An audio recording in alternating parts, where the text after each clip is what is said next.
Bueno, pues Miguel Sanz, director de Turismo en el Ayuntamiento de Madrid. Hola, último ponente. Yo ya sí que no tengo nada que decir. No aparece. A ver, un momento. La pantalla esta con el Mac no ha sido intencional. Pues yo creo que precisamente Es el mucho de... Digo porque como al final, lo que supongo que queréis todos además participar y... No, pero... Sí, pero tú hablas. Yo lo único, voy a ser muy breve porque lo que quiero es un poco también centrar el debate, aunque es verdad que tanto el profesor Miguel Ángel como Hilario y Óscar han dado algunas cifras.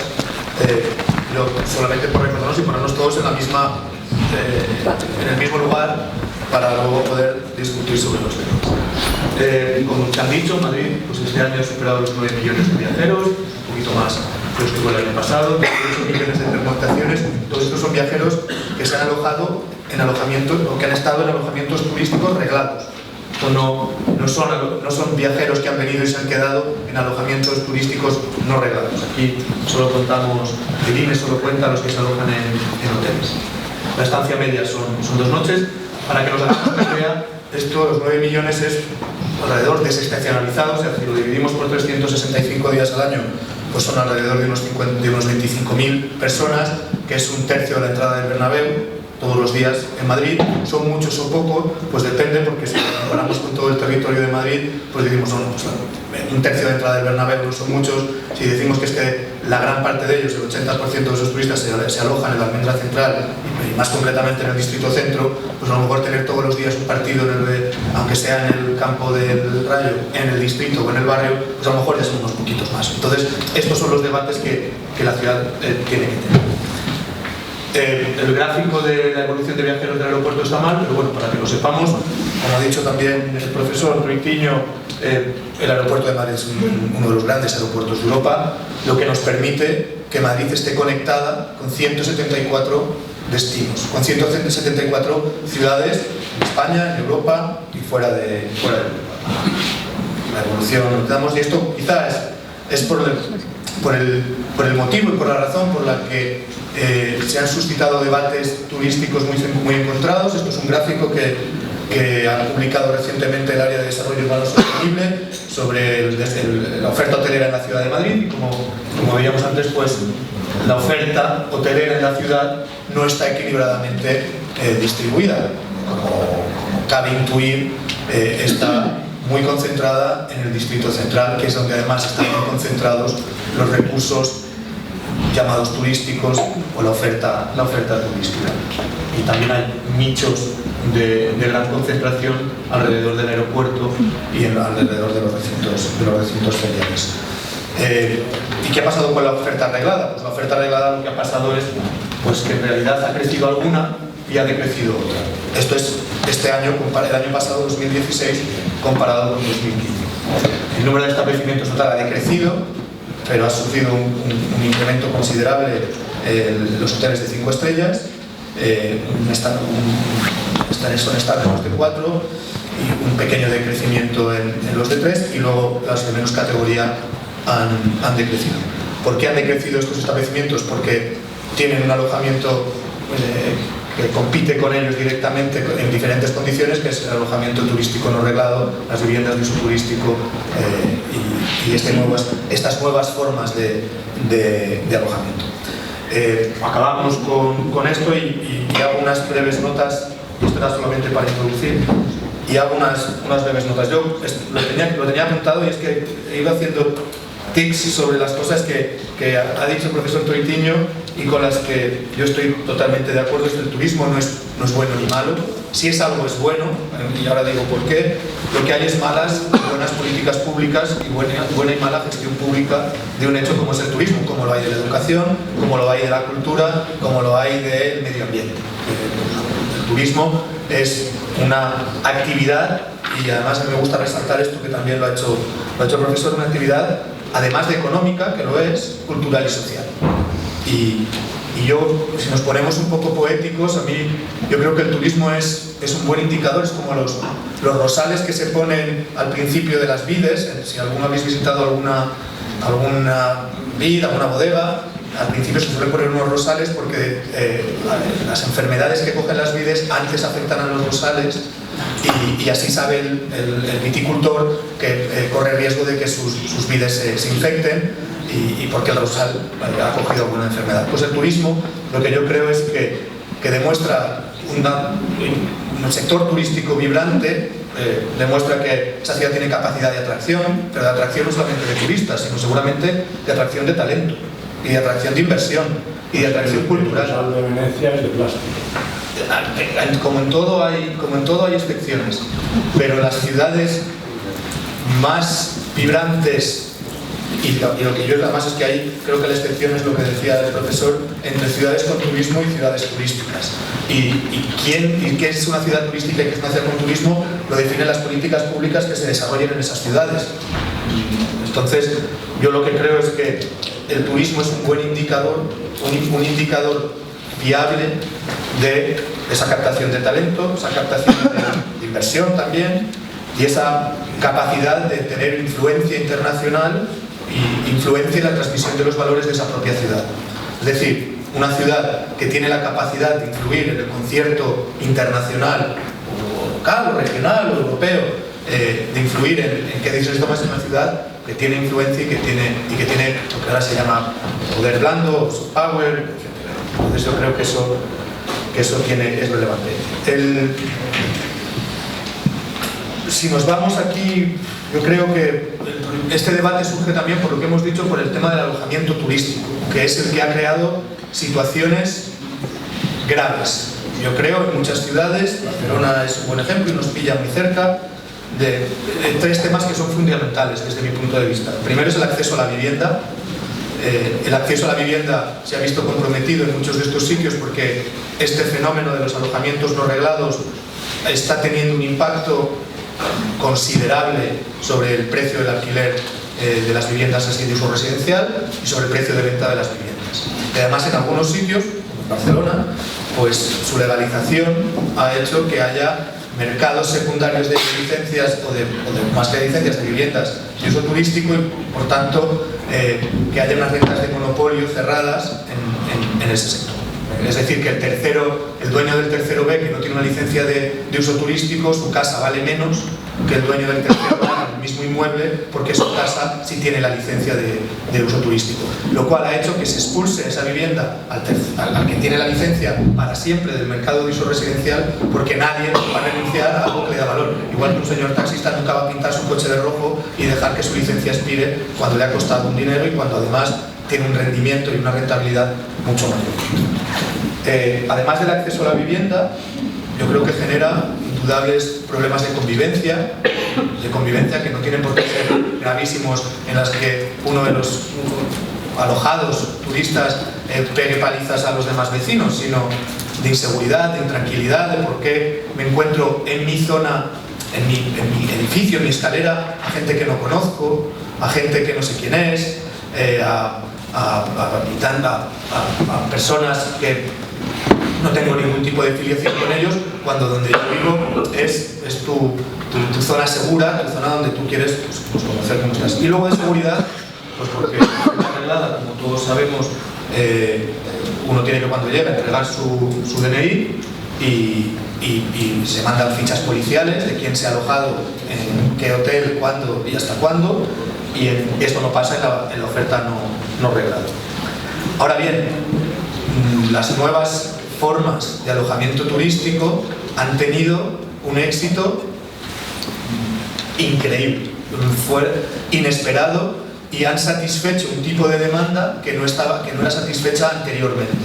Y han satisfecho un tipo de demanda que se ha generado además también a la vez que se han generado estas plataformas, porque como decía el profesor, esto es un problema principalmente del primer mundo y principalmente de la masificación del turismo como actividad social.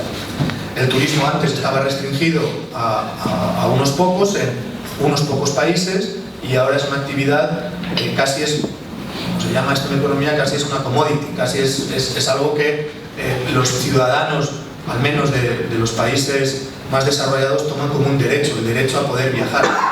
es un derecho que además reclama el presidente o el secretario general de la OMT, de la Organización Mundial del Turismo, el que dice que el turismo debe ser considerado como uno de los derechos de los ciudadanos. Y todos los factores que se han dicho aquí, de incremento de bajada de los costes del petróleo, de abaratamiento de los costes de producción de los aviones y del uso del combustible, etcétera, etcétera, etcétera, han hecho que el turismo sea muy accesible a grandes capas de la población. Y esto ha generado unos impactos que las políticas públicas, también como decía el profesor, no han sabido, desde mi punto de vista, acompañar en el tiempo. Han ido con mucho retraso o han ido mal, porque lo que yo creo que se vivió en Barcelona cuando, en los años en que crecían exponencialmente el número de turistas, fue una borrachera de éxito del turismo sin evaluar las consecuencias, y cuando han evaluado las consecuencias resulta que es que era demasiado tarde, y es el segundo problema percibido por los ciudadanos de Barcelona. Lo que no se puede negar es que estas plataformas existen y que además estas plataformas tienen el respaldo, tienen un gran respaldo social desde los dos puntos de vista, además, desde el que se aloja en esas plataformas y desde el que tiene un rendimiento económico adicional gracias a esas plataformas. Por lo cual, regular en contra de todo el espectro social es difícil, además de que existen innumerables inconvenientes e impedimentos para que se pueda regular. Ahora hay que hacerlo, y hay que regular, y hay que poner una arena de juego en las que los incentivos y desincentivos estén equilibrados para conseguir una cosa que también decía el profesor y que yo creo que es la base de las políticas públicas de este turismo, que el turismo es una actividad que está íntimamente relacionada con el modelo de ciudad general que queremos. No existe una ciudad que quiera ser atractiva culturalmente para el turismo y que no sea atractiva culturalmente como ciudad, o que no sea gastronómicamente innovadora para el turismo y no lo sea como ciudad. El turismo vive de la ciudad y la ciudad vive del turismo. Ahora, o es lo que deben tratar las administraciones públicas de hacer. Yo creo que en Madrid, y si queréis, creo que hay mucha confusión en cuanto a cómo se regula o qué se debe regular, o qué es la regulación que hay, o qué es lo que no hay, o qué es lo que hace falta. Lo que están haciendo en Barcelona y lo que han hecho, que han presentado el viernes pasado del PEUAT, el plan de alojamientos turísticos, es una respuesta de la ciudad de Barcelona, para el contexto de Barcelona, porque Barcelona, desafortunadamente para ellos, digo desafortunadamente para el equipo de gobierno, que al menos hasta ahora, se encontró con una situación en la que tenían 10.000 viviendas de uso turístico legalizadas, con derechos adquiridos, legalizadas al 100%, a las que no les podía retirar esa licencia de uso turístico. Y además, con una espada de Damocles, que es la Unión Europea, que les decía que no pueden restringir el acceso a la competencia, que es por lo que el Tribunal Superior de Justicia de Madrid tumbó la normativa de la Comunidad de Madrid sobre un mínimo de 5 noches, porque dijo que era contraria a la Directiva de Acceso a la Competencia de la Unión Europea. Y todo esto es mucho más, tiene mucho más que ver el tema de la regulación con el derecho que con el urbanismo, aunque en Madrid las soluciones pasan también, yo creo, que por el urbanismo. Y me explico. En Barcelona lo que se encuentran entonces es que tienen 10.000 viviendas legalizadas y otras tantas no legalizadas, pero esperando a que la Unión Europea diga que qué es eso de la moratoria, son temporales y que tienen que seguir con la ley prevista, que no tienen límite de legalización de viviendas, y que esa ley había provocado la expulsión y el decrecimiento de población en los distritos centrales de Barcelona. En Madrid eso no pasa. En Madrid hay una normativa de la Comunidad de Madrid, algunos de sus artículos están además anulados, sus preceptos están anulados por el Tribunal Superior de Justicia de la Comunidad de Madrid, pero en Madrid la ley, lo que dice, la que está en vigor, el decreto que está en vigor, lo que dice es que las viviendas de uso turístico son una actividad económica. Y en Madrid lo que dice el Plan General de Urbanismo de la ciudad es que en el uso residencial no se pueden desarrollar actividades económicas. Entonces, aquí no es, porque la confusión es, hace falta una ley que regule las viviendas de uso turístico, tal, no sé qué. Bueno, es que en lo que dice el Plan General de Urbanismo de la Ciudad de Madrid es que en uso residencial no se puede ejercer actividades económicas. Ni una carnicería, ni un hospital, ni una floristería, ni una vivienda de uso turístico. A no ser que haya una interpretación por parte del Departamento de Desarrollo Urbano Sostenible o algún tribunal, o que la Comunidad de Madrid saque una nueva normativa diciendo que, porque son los competentes, ahora explicamos por qué, diciendo, como han hecho la Comunidad Autónoma de Galicia, diciendo que no, que las viviendas de uso turístico se puede ejercer, es una actividad económica que se puede ejercer en viviendas residenciales. En Madrid, de momento, eso no pasa. Entonces, ¿qué pasa? Que la ley que hay en Madrid lo que dice es que es una actividad económica, que se da unos requisitos mínimos y que tiene que haber una declaración jurada del que ejerce la actividad diciendo que está al corriente de todas las obligaciones legales que le apliquen. ¿Qué ha pasado con esta regulación en la Ciudad de Madrid? Que en lugar de haber 10.000 viviendas registradas, como hay en Barcelona, en la Ciudad de Madrid se han registrado, creo, la última vez que me contaron, no llegan a 1.000. ¿Y por qué no llegan a 1.000? Pues porque los potenciales registrados creen que no cumplen los requisitos. Y si no cumplen los requisitos es que no son legales. Y si se apuntan, creen que si yo me registro y no cumplo los requisitos, estoy diciendo dónde está mi casa, cuáles son mis datos y cuál es mi DNI o mi NIF a la Comunidad de Madrid, al Ayuntamiento de Madrid o a cualquier autoridad que pida acceso a ese registro. Entonces, las situaciones de partida son muy distintas en Madrid y son muy distintas en Barcelona. Otra, que es donde están los debates en las ciudades equiparables a Madrid y con las que nosotros tenemos intercambios, otra es, muy bien, tú puedes tener la mejor regulación del mundo, pero con las capacidades que tienen las administraciones públicas, y más las municipales, y más en España, cómo uno ejerce y hace cumplir la ley. Porque pues es difícil con las capacidades de inspección, con las capacidades de regulación que tienen los ayuntamientos, es difícil ejecutar sanciones de disciplina urbanística que cabrían en esta materia.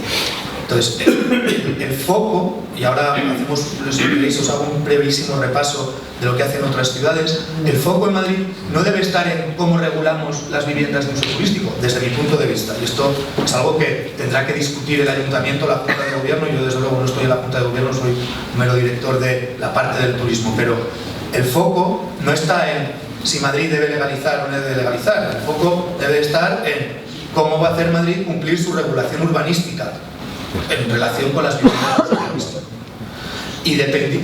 Y lo que pasa es que la regulación de las viviendas de uso turístico, el Gobierno, en la pasada legislatura, en la reforma de la Ley de Arrendamientos Urbanos, de la LAU, lo que cedió fue las competencias de regulación de las viviendas de uso turístico a las comunidades autónomas. Las comunidades autónomas han hecho cada una lo que le ha parecido.